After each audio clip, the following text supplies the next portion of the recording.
Halo teman-teman semua, perkenalkan nama saya Cici Kirania Dwi Wahyuni dari kelas 12 F3 SMA Yabagi 2 Gandrung. Di sini saya dapat tugas aswaja dari Bapak Dasirun mengenai tokoh ulama. Ada dua tokoh ulama yang akan saya terangkan. Yang pertama, ada Kiai Haji Hashim Asy'ari, lahir pada tanggal 14 Februari 1871 Masehi di Desa Gedang, Jombang, Jawa Timur. Beliau anak ketiga dari 10 bersaudara pasangan Kiai Asy'ari bin Kiai Utsman dari Desa Tingkir dan Halimah binti Utsman. Ia lahir dari kalangan elit santri. Ayahnya pendiri pesantren Keras, kakek dari pihak ayah Kiai Utsman, pendiri pesantren Gedang. Buyutnya dari pihak ayah Kiai Sihah, pendiri pesantren Tambak Beras. Semuanya pesantren itu berada di Jombang. Pada umur yang ke-13 tahun, Hashim belajar kepada orang tuanya sendiri sampai pada taraf menjadi badal atau guru pengganti di pesantren Keras. Pada umurnya yang ke-15, ia memulai pengembaraan ilmu ke berbagai pesantren di Jawa dan Madura. Mulai dari Probolinggo, yaitu pesantren Wonokoyo, Tuban, pesantren Langitan, Bangkalan Madura, pesantren Trenggilis, dan pesantren Kademangan, dan Sidoarjo, pesantren Siwalayan Panji. Pada umurnya yang genap 21 tahun, ia dinikahkan dengan Khadijah. Namun, 2 tahun kemudian, saat pasangan ini tengah berada di Mekah, Khadijah meninggal di sana ketika melahirkan Abdullah. 2 bulan kemudian, Abdullah pun menyusul ibunya. Kala itu, Hashim tengah belajar dan bermukim di tanah Hijaz. Tahun 1900, ia pulang ke kampung dan mengajar di pesantren ayahnya. 3 tahun kemudian, ia mengajar di pesantren Kemuring, Kediri, sampai 1906. Di tempat mertuanya yaitu Kiai Romli yang telah menikahkan dirinya dengan putrinya Nafisah. Selama di Mekah, ia belajar kepada Syaikh Mahfud dari Tanmas, ulama Indonesia pertama pakar ilmu hadis yang mengajar kitab hadis Sahih Al-Bukhari di Mekah. Selama hidupnya, Kiai Haji Hashim Asy'ari menikah 7 kali. Selain dengan Khadijah dan Nafisah, antara lain ia juga menikahi Nafiqoh dari Siwalan Panji, Masrurah dari pesantren Kapurejo Kediri. Tahun 1899, 12 Rabiul Awal 1317, beliau mendirikan pesantren Tebu Ireng.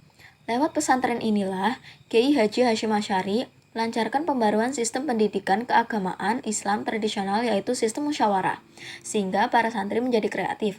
Ia juga memperkenalkan pengetahuan umum dalam kurikulum pesantren seperti bahasa Melayu, matematika, ilmu bumi, ditambah dengan bahasa Belanda dan sejarah Indonesia. Kiai Haji Hashim Asy'ari banyak membuat tulisan dan catatan-catatan. Sekian banyak dari pemikirannya, setidaknya ada 4 kitab karangannya yang mendasar dan menggambarkan pemikirannya, yaitu yang pertama, Risalah Ahli Sunnah wal Jamaah fi Hadisil Matwa wa Asyrati Sa'a wa Bayama Hufis Sunnah wal Bid'ah. Yang kedua, Al-Nurul Mubin fi Mahabbati Sayyid Al-Mursalin. Yang ketiga, Adab Al-Alim wal Muta'alim fi ma yahtaju ilai al-muta'alim fi ahwali ta'alumihi wa ma ta'limihi. Yang keempat, ada Al-Tibyan fi nahi muqata'atil arham wal aqrib wal ikhwan. Selanjutnya yang kedua, ada Kiai Haji Bisri Syamsuri.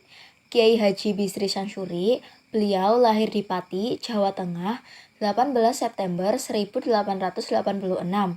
Dan beliau meninggal di Jombang, Jawa Timur, 25 April 1980 pada umur yang ke-93 tahun. Beliau adalah seorang ulama dan tokoh Nahdlatul Ulama atau NU. Ayahnya bernama Syamsuri dan ibunya bernama Mariah. Beliau adalah anak ketiga dari 5 bersaudara. Beliau adalah pendiri Pondok Pesantren Denanyar di Jombang dan terkenal atas penguasaannya di bidang fikih agama Islam. Kiai Haji Bisri Syamsuri juga pernah aktif berpolitik. Kiai Haji Bisri Syamsuri memperoleh pendidikan awal di berbagai pesantren lokal, antara lain pada Kiai Haji Abdul Salam di Kaji, Kiai Haji Fatur Rahman bin Ghazali di Sarang Rembang, Kiai Haji Khalil di Bangkalan, dan Kiai Haji Hashim Asy'ari di Tebu Ireng, Jombang. Saat belajar tersebut, ia juga berkenalan dengan rekan sesama santri, yaitu Abdul Wahab Hasbullah yang kelak juga menjadi tokoh NU.